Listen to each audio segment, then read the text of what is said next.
är que farlig, sant?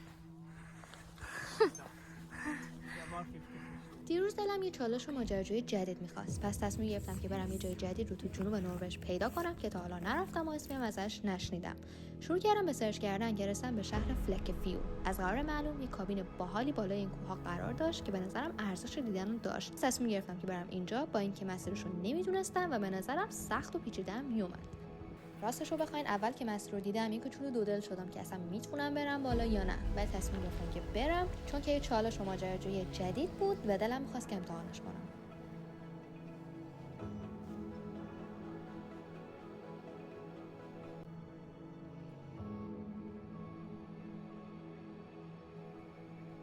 ناگفته نمونه که وسطای مسیرم یه جایی حس می‌کردم که قلبم داره میاد توی دهنم ولی چاره‌ای نداشتم جز ادامه دادن. دقیقاً مثل همینجا.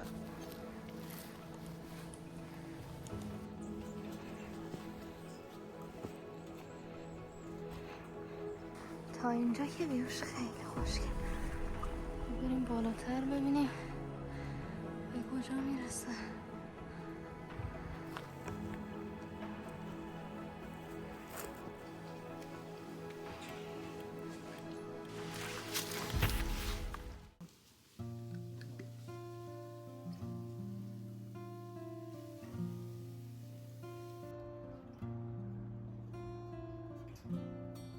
تایم استراحت تموم شد. باید ادامه بدیم که برسیم تا اون بالا. برم که مثل اینجای مسیر باشه و سخت نبود، آسون هم نبود، ولی خب حالت سنگی طوره.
مکان که رسیدیم، میرسیم الان به اون کابین معروفه. بریم ببینیم توش چه شکلیه.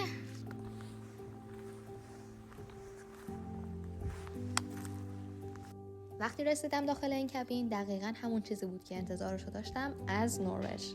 جایی که میتونی بشینی کتاب بخونی، آتیش روشن کنی، ریلکس کنی و وقتتو با خانواده و دوستات بگذرونی. تیپیکال نروژن.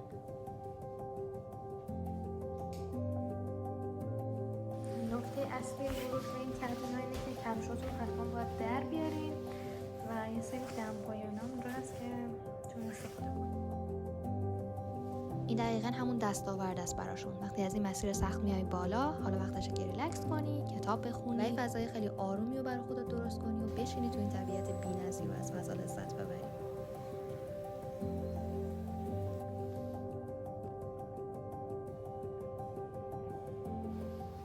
رسیدیم به مقصدمون. خیلی خوشگله. ویو کل شهر فلکفیور. ایکسام شهر نسبتا کوچولویه، خیلی بزرگ نیست، جمعیت نداره، اما خوشگله دیگه. تقریبا کل ویو شهر معلوم از اینجا و مسیرش هم به نسبت خیلی سنگی طور بود، اما خیلی تجربه و ماجراجویی عجیب و جدیدی بود چون من تا حالا نیومده بودم اینجا و این شهر. اما خب خوب بود، نه خیلی طولانی بود نه خیلی حالا کوتاه بود و نه یه حد متوسط داشت، ولی یه کوچولو سخت بود، ولی خب در کل خوب بود. مسیر برگشت برای من یه مقداری ترسناک‌تر از مسیر رفت بودش، چون که داشتیم از سربالایی میومدیم پایین و قشنگ این کوه‌ها و همه جا رو میدیدم و از این سنگا مجبور بودم بیام پایین و اگه پامو یه جای اشتباه میذاشتم خدا میدونه چه اتفاقی میافتاد.